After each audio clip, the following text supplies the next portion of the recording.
Hello viewers, good morning. आशा करता हूँ कि आप सभी स्वस्थ एवं अच्छे होंगे। आज हम लोग क्लास 9 का एक चैप्टर साउंड अर्थात ध्वनि के बारे में अध्ययन करेंगे। ध्वनि ऊर्जा का एक रूप है। ध्वनि के माध्यम से हमें सुनने की क्षमता प्रदान होता है। जैसे आप देख सकते हैं इस इमेज में, हम कान के द्वारा किसी भी ध्वनि को सुन सकते हैं। अर्थात हम कह सकते हैं कि ये ध्वनि हमारे कानों में श्रवण का संवेदन उत्पन्न करती है, अर्थात सुनने की क्षमता प्रदान करती है। ध्वनि क्या है? तो ध्वनि ऊर्जा का एक रूप है जिससे हम सुन सकते हैं। तो सुनने के लिए ध्वनि और कान दोनों आवश्यक है। ध्वनि जो है ऊर्जा संरक्षण नियम का क्या करता है? लागू करता है। ऊर्जा संरक्षण नियम के अनुसार ऊर्जा का ना तो हम निर्माण कर सकते हैं और ना ही विनाश कर सकते हैं। अर्थात ऊर्जा को एक रूप से दूसरे रूप में परिवर्तित किया जाता है, अर्थात बदला जाता है। और हम लोग जानते हैं तरंग का मतलब होता है लहर। जैसे आप लोगों ने देखा होगा कि एक तालाब में एक ढेला को फेंकते हैं तो वहां से क्या होता है? उसका तरंग उत्पन्न होता है। तो ध्वनि क्या है? ध्वनि का संचरण अर्थात फैलना। ध्वनि एक स्थान से दूसरे स्थान पे तरंग के रूप में होता है, अर्थात तरंग के रूप में फैलता है। अब ध्वनि उत्पन्न करने का तरीका, बहुत सारे तरीके से हम लोग क्या करते हैं? ध्वनि उत्पन्न करते हैं। जैसे कंपन करते हुए तंतु से, जैसे सितार से। आप देख सकते हैं यहाँ क्या है? सितार है। तो सितार में जब उंगली को यहाँ टच किया जाता है इस तंतु पे, तो इससे क्या होता है? आवाज उत्पन्न होता है, अर्थात ध्वनि उत्पन्न होती है। दूसरा यहाँ लिखा गया उदाहरण कि कंपन करती हुई वायु से, जैसे बांसुरी। आप देख सकते हैं इस इमेज में, ये क्या है? बांसुरी है। इसमें ध्वनि कैसे उत्पन्न होता है? तो वायु के द्वारा। वायु क्या करती है? कंपन करती है और इससे ध्वनि उत्पन्न होता है। आप देख सकते हैं यहाँ कंपन करती हुई तनित झिल्ली से, जैसे तबला और ड्रम, उससे भी क्या होता है? ध्वनि उत्पन्न होता है। जैसे यहाँ तबला है, इससे भी ध्वनि क्या होता है? उत्पन्न होता है। ऐसे भी ध्वनि उत्पन्न होगा। और ये क्या है? ड्रम है। आपने देखा ये ड्रम है, और ड्रम से क्या होता है? ध्वनि उत्पन्न होता है। अब ये क्या है? यहाँ साइकिल का घंटी, इससे भी क्या होता है? ध्वनि उत्पन्न होता है। वस्तुओं के घर्षण के द्वारा भी ध्वनि क्या होता है? उत्पन्न होता है। जैसे हम लोग जैसे दरवाजा को खोलते हैं तो दरवाजे से भी क्या होता है? आवाज निकलता है। तो ये क्या है? दरवाजा है। तो घर्षण के द्वारा भी क्या होता है? ध्वनि उत्पन्न होता है। और वस्तुओं को खुरच कर रगड़ने से भी क्या होता है? ध्वनि उत्पन्न होता है। तो क्या ये सब ध्वनि उत्पन्न करने का क्या है? तरीका है। अब हम लोग जानेंगे कि ध्वनि का संचरण कैसे होता है, अर्थात एक जगह से दूसरे जगह पे कैसे ध्वनि का संचरण हो पाता है। तो वह पदार्थ जिससे होकर ध्वनि संचरित होती है उसे क्या बोलते हैं? माध्यम कहते हैं। तो माध्यम में ठोस, द्रव और गैस होगा। माध्यम में क्या हो सकता है? ठोस, द्रव और गैस। जैसे आप यहाँ इमेज में देख सकते हैं, यहाँ पे कौन सा माध्यम हो रहा है? तो यहाँ पे एक धागा है, और यहाँ का ध्वनि जो है यहाँ पे इस बच्चा को सुनाई दे रहा है, अर्थात धागा क्या है? ठोस है। तो ठोस के माध्यम से ध्वनि का क्या हो रहा है? संचरण हो रहा है। और आप इस इमेज में देख सकते हैं, यहाँ एक बालक है जो इस घंटी को जल में बजा रहा है। तो इससे जो साउंड निकल रहा है वो बच्चे को सुनाई दे रहा है। अर्थात यहाँ पे ध्वनि का संचरण किस माध्यम से हो रहा है? तो द्रव में हो रहा है। अर्थात ध्वनि का संचरण द्रव माध्यम में भी होता है। और आप इस इमेज में देख सकते हैं, यहाँ पे ये लोग क्या कर रहे हैं? आपस में बात कर रहे हैं। तो यहाँ पे ध्वनि का संचरण कैसे हो रहा है? वायुमंडल अर्थात गैस के द्वारा। तो ध्वनि का संचरण ठोस अवस्था में भी, ठोस माध्यम में भी होगा, द्रव माध्यम में भी और गैसीय माध्यम में भी होता है। अर्थात ध्वनि का संचरण माध्यम में ही हो सकता है, बिना माध्यम का ध्वनि संचरण नहीं हो सकता है। अब हम लोग जानें कि ध्वनि का संचरण कैसे होता है। तो जब एक वस्तु कंपन करती है, अर्थात वाइब्रेशन होता है वस्तु में, तब इसके आसपास के वायु के कण बिल्कुल वस्तु की तरह कंपन करने लगते हैं। अर्थात आप इस इमेज में देख सकते हैं, जैसे यहाँ पे क्या हो रहा है? कंपन हो रहा है। यहाँ वायु के कण क्या होंगे? कंपन होंगे, वाइब्रेट होगा। और उसके बाद अपनी संतुलित अवस्था से विस्थापित हो जाते हैं, अर्थात बढ़ जाते हैं। अपनी अवस्था क्या कर लेते हैं? चेंज कर लेते हैं। जैसे यहाँ पे क्या हो रहा है? यहाँ पे ध्वनि उत्पन्न हो रहा है, और यहाँ से क्या हो रहा है? विस्थापित हो रहा है। फिर यहाँ से क्या हो रहा है? विस्थापित हो रहा है, और यहाँ से विस्थापित हो रहा है। और ये प्रक्रिया तब तक चलती रहती है जब तक कि कोई भी ध्वनि हमारे कानों तक नहीं पहुंच जाता। और फिर क्या होता है? एक कमान वायु के कण, कंपन करती हुई वायु के कण अपने आसपास के वायु के कणों पर बल लगाती है, और तब ये कण अपनी विरामावस्था से विस्थापित होकर कंपन करने लगती है। आप देख सकते हैं यहाँ पे एक कण क्या हो रहा है? कंपन हो रहा है। और फिर दूसरे कण को क्या कर रहा है? कंपन कर रहा है। और फिर तीसरे कण को फिर क्या कर रहा है? कंपन कर रहा है। और चौथे कण को ये कंपन कर रहा है। इस टाइप से कोई भी ध्वनि हमारे कानों तक पहुंच रहा है। यह प्रक्रिया माध्यम में तब तक चलती रहती है जब तक कि ध्वनि हमारे कानों में नहीं पहुंच जाती। तो हम लोग कह सकते हैं कि ध्वनि तरंग क्या है, ध्वनि यांत्रिक तरंगों के द्वारा संचरित होते थे। इसे दिमाग में रखिएगा कि ध्वनि क्या है, तो यांत्रिक तरंग है, यांत्रिक तरंग के द्वारा हमारे कानों में पहुंच पाती है। यांत्रिक कहने का मतलब हुआ कि इसमें गतिज ऊर्जा भी है और स्थितिज ऊर्जा भी है। जैसे आप देख सकते हैं यहाँ पे एक कण आ गया, तो यहाँ से यहाँ गतिज ऊर्जा हुआ, उसके बाद एक कण क्या करेगा, इस कण पे बल लगाएगा, तो यहाँ पे क्या हो रहा है, फिर यहाँ पे स्थितिज ऊर्जा हुआ, फिर यहाँ पे गतिज ऊर्जा हुआ, फिर यहाँ पे गतिज ऊर्जा हुआ। तो यांत्रिक तरंग का मतलब गतिज ऊर्जा भी है इसमें और स्थितिज ऊर्जा भी है, इसलिए इसे हमें कहते हैं यांत्रिक तरंग है। तो ध्वनि क्या है, तो यांत्रिक तरंग के द्वारा क्या होती है, संचरित होती है। अब हम लोग इस इमेज को देखते हैं। यहाँ पे ये क्या है, उच्च दाब है यहाँ पे, फिर यहाँ क्या है, निम्न दाब है, फिर यहाँ पे उच्च दाब है, यहाँ पे निम्न दाब है। तो जो उच्च दाब होता है उस क्षेत्र को बोलते हैं संपीड़न, जिसे सी द्वारा सूचित किया जाता है। और जो निम्न दाब का क्षेत्र है, ये निम्न दाब का क्षेत्र है, उसे क्या बोलते हैं, विरलन।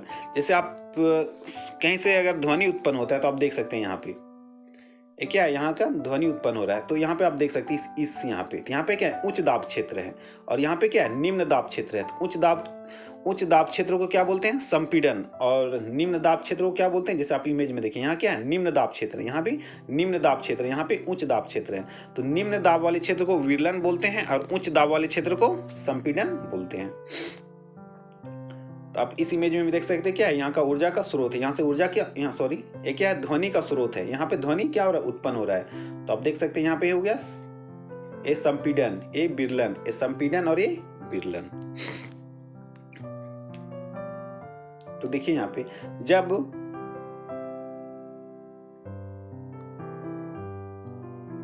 जब एक वस्तु कंपन करती है तब अपने आसपास की वायु को संपीड़ित करती है।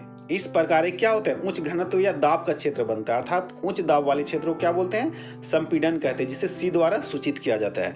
और निम्न दाब वाले क्षेत्र को क्या बोलते हैं, तो विरलन कहते हैं। तो यहाँ पे देखिए जब कंपमान वस्तु पीछे की ओर कंपन करती है तब क्या होता है, निम्न दाब क्षेत्र बनता है, जिसे क्या बोलते हैं, विरलन कहते हैं। जब वस्तु आगे पीछे तेजी से कंपन करती है तो हवा में क्या होता है, संपीड़न और विरलन की एक श्रेणी बनकर ध्वनि तरंग बनाती है। तो ध्वनि तरंग, संपीड़न और विरलन एक श्रेणी बनाकर हमारे कानों तक पहुंचती है। तो यहाँ पे ध्वनि तरंग क्या है, तो संपीड़न और विरलन का एक श्रेणी है, जिसके माध्यम से हमारे कानों तक के किसी भी ध्वनि उत्पन्न होती है और सुनाई देती है। अब हम लोग यहाँ जानेंगे कि ध्वनि संचरण के लिए माध्यम की आवश्यकता होती है। हम लोगों ने अभी देखा कि ध्वनि तरंग क्या है, तो यांत्रिक तरंग है, ठीक। इसके संचरण के लिए माध्यम क्या होने चाहिए, हवा अर्थात गैस, पानी अर्थात द्रव, स्टील अर्थात ठोस। या तो ठोस माध्यम होना चाहिए या नहीं तो द्रव माध्यम होना चाहिए, नहीं तो फिर गैसीय माध्यम होना आवश्यक है। यह निर्वात में संचरित नहीं हो सकती। निर्वात का मतलब जहाँ पे हवा भी नहीं है, तो हवा में संचरित नहीं, सॉरी यहाँ पे निर्वात का मतलब जहाँ पे हवा भी नहीं है, अर्थात बिना हवा मतलब बिना माध्यम का ध्वनि संचरित नहीं हो पाएगी। अर्थात ध्वनि को फैलने के लिए, एक स्थान से दूसरे स्थान पर पहुँचने के लिए माध्यम की आवश्यकता जरूरी है। बिना माध्यम की ध्वनि संचरित नहीं होती है। अब हम लोग जानेंगे कि ध्वनि तरंग अनुदैर्ध्य तरंग है कैसे। तो पहले हम लोग जानेंगे कि अनुदैर्ध्य तरंग होता क्या है। तो वह तरंग जिसमें माध्यम के कण आगे पीछे उसी दिशा में कंपन करते हैं जिस दिशा में तरंग की दिशा गति करती है, अनुदैर्ध्य तरंग कहलाती है। अर्थात इसमें कण आगे पीछे कंपन करेगा। जैसे आप इमेज में देखिए यहाँ पे ध्वनि क्या हो रहा है, आगे पीछे क्या हो रहा है, कंपन हो रहा है। यहाँ पे देखिए, ओके। और कणों के कंपन की दिशा तरंग की दिशा के क्या होता है, यहाँ पे समांतर होता है। तो याद रखिएगा, अनुदैर्ध्य तरंग में कण की गति आगे पीछे गति करते हैं और ये क्या होता है, तो दिशा कणों के कंपन होता है समांतर दिशा में। जैसे आप देख सकते हैं यहाँ पे क्या है, समांतर है ये, और ये क्या है, समांतर दिशा में है। और एक होता है अनुप्रस्थ तरंग। इस प्रकार अनुप्रस्थ तरंग किसे बोलेंगे, तो माध्यम के कण अगर ऊपर नीचे की गति करता है, ऊपर नीचे गति करता है, तब उसको बोलते हैं हम लोग अनुप्रस्थ तरंग है। और माध्यम की कण आगे पीछे गति करता है तो अनुदैर्ध्य तरंग है। तो इस प्रकार अनुप्रस्थ तरंग में माध्यम के कण क्या होते हैं, ऊपर नीचे गति करते हैं और तरंग की दिशा में समकोण लंबवत बनाते हैं। जैसा आप देख सकते हैं इस इमेज में, यहाँ पे क्या हो रहा है, ये अनुप्रस्थ तरंग है। यहाँ पे देखिए ऊपर नीचे तरंग जा रहा है, ओके। और इसमें क्या है, एक समांतर क्रम में तरंग जा रहा है। तो अनुप्रस्थ तरंग में क्या होते हैं, तो ये लंबवत बनाते हैं, अर्थात 90 डिग्री का कोण बनाते हुए क्या जाएंगे, ऊपर नीचे जाएंगे। प्रकाश किरणें क्या होती हैं? तो प्रकाश किरणें अनुप्रस्थ तरंग है, लेकिन उसे संचरण के लिए माध्यम की आवश्यकता नहीं होती। जैसे सूर्य से जो प्रकाश हमारे पृथ्वी तक पहुंचता है तो वहाँ पे बीच में माध्यम भी नहीं है, अर्थात वायुमंडल भी नहीं है, तो निर्वात है। तो निर्वात में भी प्रकाश किरणें क्या होती है? संचरित होती है, अर्थात हमारे तक पहुंच सकता है। लेकिन ध्वनि तरंग के लिए क्या चाहिए? माध्यम की आवश्यकता होती है। तो प्रकाश तरंग के लिए माध्यम की आवश्यकता नहीं होती है, जबकि ध्वनि तरंग के लिए माध्यम की आवश्यकता होती है। तो आप समझ गए होंगे ध्वनि तरंग और प्रकाश तरंग क्या है। तो ध्वनि तरंग अनुदैर्ध्य तरंग है, जबकि प्रकाश तरंग अनुप्रस्थ तरंग है, क्योंकि माध्यम के कण ऊपर नीचे गति करते हैं अनुप्रस्थ तरंग में, जबकि माध्यम के कण आगे पीछे गति करते हैं अनुदैर्ध्य तरंग में। अब हम लोग जानेंगे कि ध्वनि के तरंग के अभिलक्षण, कुछ विशेषता, कुछ गुण है। तो क्या गुण है? तो पहला जानेंगे तरंग दैर्ध्य किसे कहते हैं, आवृत्ति, आयाम, आवर्तकाल और तरंग वेग। तो ये सब एक एक करके हम लोग समझने का प्रयास करते हैं कि तरंग दैर्ध्य होता क्या है। तो सिंपल डिफिनीशन है, ध्वनि तरंग में एक संपीड़न, संपीड़न का मतलब उच्च दाब वाला क्षेत्र, तथा एक सटे हुए विरलन की कुल लंबाई को क्या बोलते हैं? तरंग दैर्ध्य। दूसरा डिफिनीशन कहता है दो क्रमागत संपीड़न या तो दो क्रमागत विरलन के मध्य बिंदुओं के बीच की दूरी, जैसे आप देख सकते हैं ये क्या है, यहाँ पे यहां से यहां ये क्या है? संपीड़न, और यहां से यहां, इन दोनों के बीच की दूरी को क्या बोलेंगे? तरंग दैर्ध्य। या नहीं तो आप बोल सकते हैं यहां से यहां ये क्या है? तो यहां से यहां का दूरी या यहां से यहां का दूरी, अर्थात दो क्रमागत संपीड़न या दो क्रमागत विरलन के बीच की दूरी को क्या बोलते हैं? तरंग दैर्ध्य। तो कुल मिला के दूरी है, तो दूरी का इकाई मात्रा क्या होता है? मीटर। और तरंग दैर्ध्य को लैम्ब्डा द्वारा सूचित किया जाता है। आप यहाँ पे देख सकते हैं ये क्या है? यहाँ पे ग्राफ में दिखाया गया है। तो यहां से यहां तक का दूरी ये क्या है? संपीड़न है, और ये विरलन। निम्न दाब वाले क्षेत्र को नीचे दिखाया गया है और उच्च दाब वाले क्षेत्र को ऊपर। तो दो संपीड़न के बीच का दूरी मतलब यहां से यहां तक का दूरी, देख सकते हैं आप, यहां से यहां तक का दूरी क्या कहलाएगा? तरंग दैर्ध्य। या फिर दो विरलन के बीच का दूरी देख सकते हैं यहाँ पे, यहां से यहां तक का दूरी, ये क्या है आपका? ये भी आपका तरंग दैर्ध्य कहलाएगा। ओके, तो तरंग दैर्ध्य का इकाई मात्रा क्या हो गया? तो मीटर होगा, क्योंकि ये क्या है? दूरी है। और तरंग दैर्ध्य को ग्रीक अक्षर लैम्डा ऐसे होता है साइन, तो लैम्डा द्वारा सूचित किया जाता है। ओके, तो आप समझ गए होंगे तरंग दैर्ध्य क्या है। नेक्स्ट पॉइंट है आवृत्ति। आवृत्ति का मतलब होता है कंपन। एक सेकेंड में कुल कंपनों की संख्या, मतलब एक सेकेंड में देखना है कि कितना बार कंपन किया, या दोलन या कंपन क्या है? एक ही चीज है। तो एक सेकेंड में अगर कोई वस्तु कंपन करता है, कुल कंपनों की संख्या को क्या बोलते हैं? आवृत्ति कहते हैं। तो एक सेकेंड में कुल दोलन या कंपनों की संख्या को आवृत्ति कहते हैं, कि एक सेकेंड में कितना बार वो क्या किया? कंपन किया, वाइब्रेट किया। तो टोटल काउंटिंग को क्या बोलेंगे? आवृत्ति। आवृत्ति का इकाई मात्रा क्या होता है? तो हर्ट्ज होता है। और आवृत्ति को न्यू द्वारा सूचित किया जाता है। न्यू देखिए ये साइन है, भी टाइप से होता है, ये क्या है? न्यू है। तो आवृत्ति को न्यू द्वारा सूचित किया जाता है। और आवृत्ति का एसआई मात्रा क्या होता है? तो हर्ट्ज होता है, जिसे HZ द्वारा सूचित किया जाता है। आवृत्ति का बड़ा मात्रा क्या हो जाएगा? Kilo hertz. एक किलो हर्ट्ज बराबर क्या होता है? तो 1000 हर्ट्ज। ओके, तो आवृत्ति का बड़ा मात्रा किलो हर्ट्ज होता है, और 1 किलो हर्ट्ज बराबर 1000 हर्ट्ज होता है। अब आवर्तकाल किसे कहते हैं? तो एक कंपन या दोलन करने में लिया गया समय, अर्थात एक बार कंपन करने में कितना समय लेता है, तो इसे क्या बोलते हैं? आवर्तकाल। जबकि आवृत्ति किसे कहते हैं? तो एक सेकेंड में कंपनों की संख्या, एक सेकेंड में कितना बार वो क्या करता है? कंपन करता है, तो क्या कहलाएगा? आवृत्ति।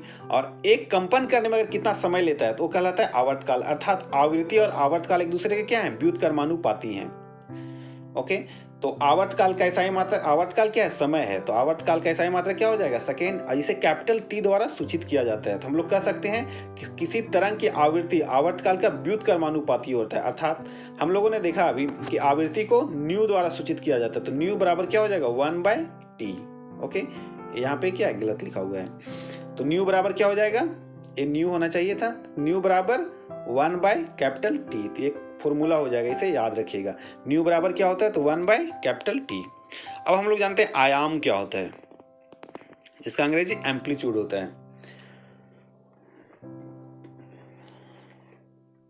आयाम किसी माध्यम के कण के उनकी मूल स्थिति के दोनों ओर, ये ओर है, ओके, दोनों ओर अधिकतम विस्थापन को तरंग का आयाम कहते हैं। देख लीजिए, जैसे यहाँ मूल स्थिति यहाँ पे है, तो यहाँ से यहाँ तक का दूरी, या फिर यहाँ से यहाँ तक का दूरी। मूल स्थिति ये है, तो मूल स्थिति के दोनों ओर ए या ए की दूरी को क्या बोलते हैं? आयाम कहते हैं। ये भी क्या कुल मिला के क्या है? दूरी ही है। और दूरी का एसआई मात्रा क्या होता है? तो मीटर। तो आयाम का भी एसआई मात्रा क्या हो जाएगा? मीटर। ओके, आयाम को ए द्वारा सूचित किया जाता है या निरूपित किया जाता है, इसका एसआई मात्रा क्या हो जाएगा? तो मीटर। अब हम लोग जानेंगे यहाँ पे तीन इंपॉर्टेंट चीज के बारे में जानेंगे। ध्वनि का तारत्व क्या होता है, प्रबलता क्या होता है और गुणता क्या होता है। ये तीनों क्या है? बहुत ही इंपॉर्टेंट है। इसे एक एक करके हम लोग समझने का प्रयास करेंगे। तारत्व क्या होता है? तो आप लोगों ने देखा होगा कि जो औरतें रहती हैं उनकी आवाज जो होता है ना, मधुर होता है, अर्थात आवाज में पतलापन होता है। लेकिन पुरुष का आवाज में पतलापन नहीं होता है, सपाट होता है। तो इसी की वजह से होता है तारत्व। और तारत्व जो निर्भर करता है वो आवृत्ति पे निर्भर करता है। तो दिमाग में ये रखिएगा कि तारत्व किस में निर्भर करता है? तो आवृत्ति पर। ध्वनि का तारत्व ध्वनि की आवृत्ति पर निर्भर करता है। ओके, अगर अधिक तारत्व होगा तो आवृत्ति भी क्या होगा? अधिक होगा। तो हम लोग कह सकते हैं कि महिला का तारत्व क्या होता है? अधिक होता है, जबकि पुरुष का तारत्व कम होता है। तो ध्वनि का तारत्व किस पे निर्भर करता है? आवृत्ति पे, अर्थात कंपन पे। एक सेकंड में कंपनों की संख्या।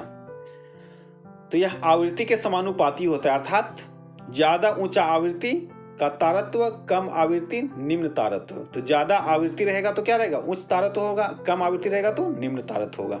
यही कारण है कि औरतों की आवाज तीक्ष्ण अर्थात सुरीलापन, मधुरपन होता है, और उनका तारत्व क्या होता है? ज्यादा होता है। जबकि पुरुषों का आवाज का तारत्व कम होता है, अर्थात उनकी आवाज सपाट होती है, जैसे आप इमेज में देख सकते हैं। इनका तारत्व क्या है? इनका तारत्व पुरुष की अपेक्षा में इनका तारत्व अधिक है, जबकि इनका तारत्व क्या हो जाएगा? कम हो जाएगा। क्यों? क्योंकि तारत्व किसका समानुपाती होता है? तो आवृत्ति का होता है। तारत्व आवृत्ति का समानुपाती होता है, अर्थात अधिक तारत्व अधिक आवृत्ति और कम तारत्व कम आवृत्ति से यहाँ लिखा भी हुआ है। निम्न तारत्व कम आवृत्ति, ज्यादा तारत्व या ज्यादा आवृत्ति। आप एक बता सकते हैं, बाघ का तारत्व अर्थात बाघ का ध्वनि और एक मच्छर का ध्वनि में किसका तारत्व अधिक होगा? तो मच्छर का जो तारत्व होगा क्या हो जाएगा? अधिक होगा, क्योंकि उनका भिनभिनाहट बहुत अधिक होता है।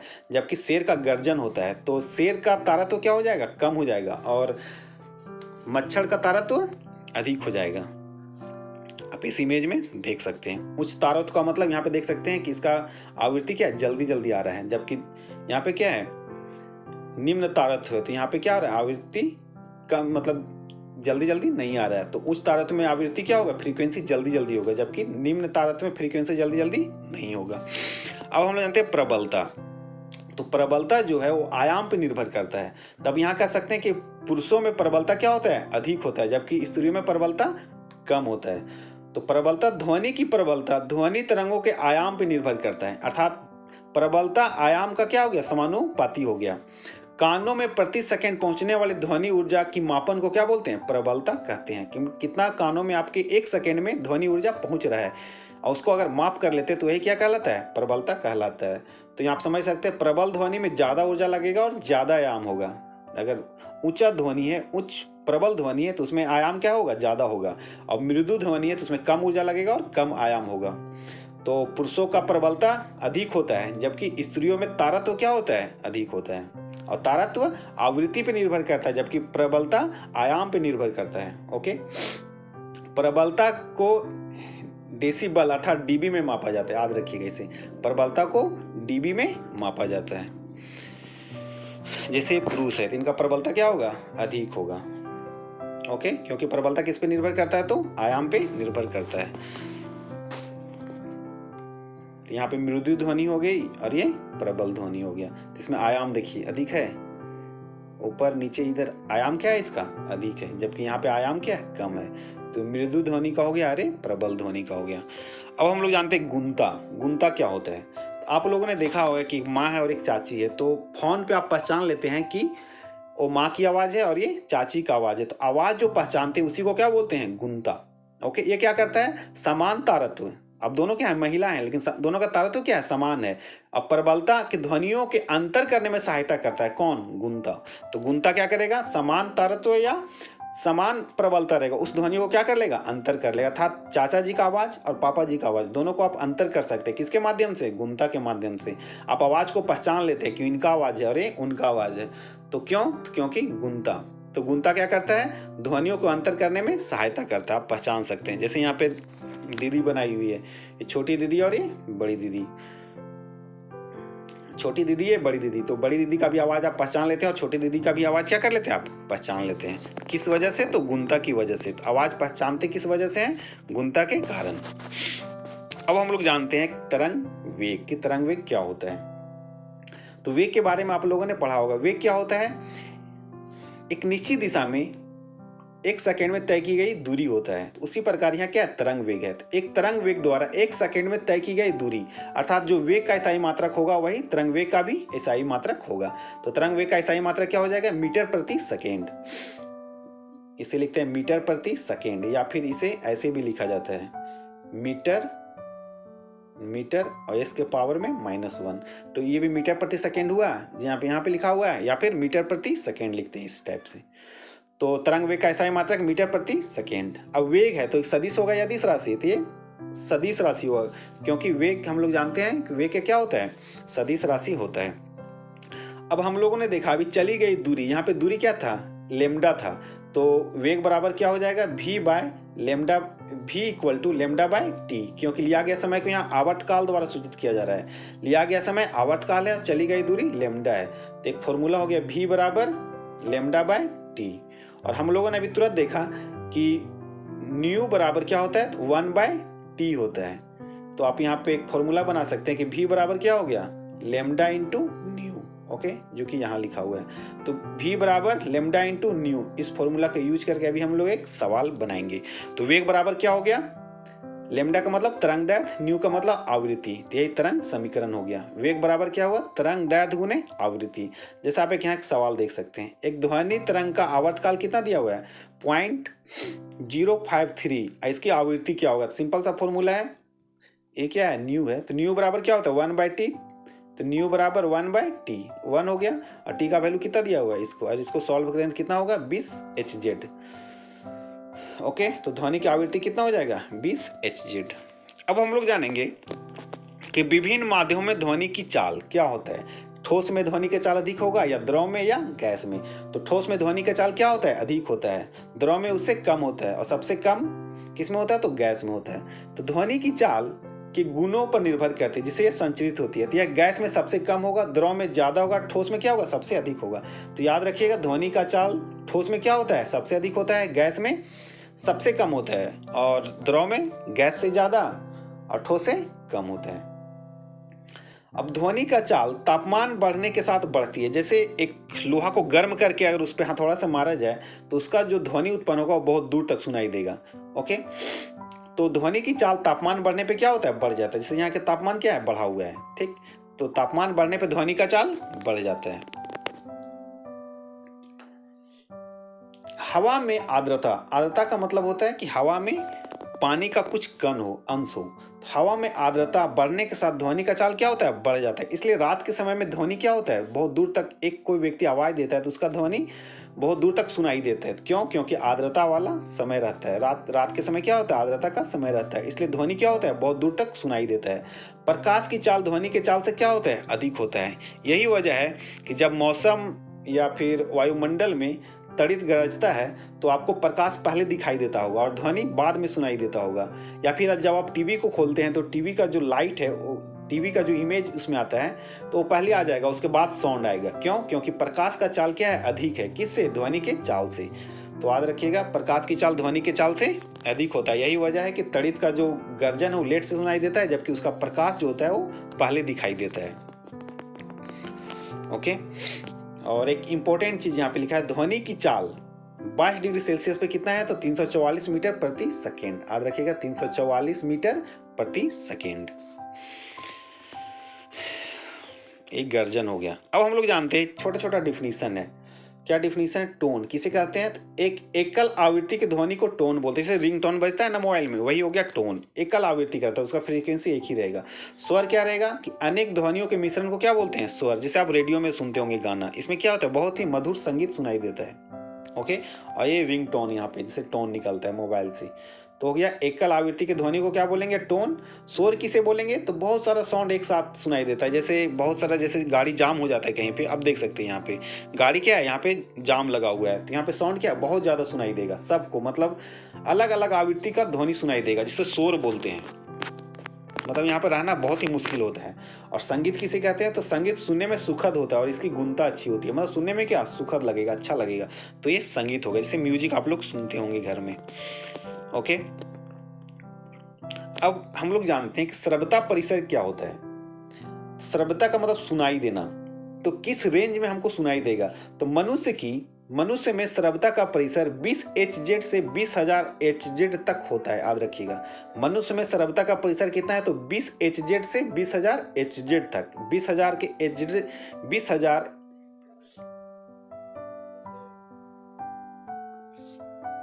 ये यहाँ पे लिखा है 2,000, लेकिन होगा यहाँ पे 20,000। ओके, यहाँ पे लिखा हुआ है 2,000, लेकिन होगा कितना, ये 20,000, याद रखिएगा। तो श्रव्यता परिसर, मनुष्य में श्रव्यता परिसर 20 Hz से 20,000 Hz तक होता है। और 5 वर्ष के कम आयु वाले बच्चे और कुत्ते क्या कर सकते हैं, 25,000 अर्थात 25 के Hz तक की ध्वनि सुन सकते हैं। कौन, छोटे बच्चे लोग, 5 वर्ष से कम आयु के बच्चे लोग और कुत्ते क्या करते हैं, 25 के Hz मतलब किलो हर्ज की ध्वनि को सुन सकते हैं, अर्थात 25,000 हर्ज की ध्वनि को सुन सकते हैं। कौन, बच्चे।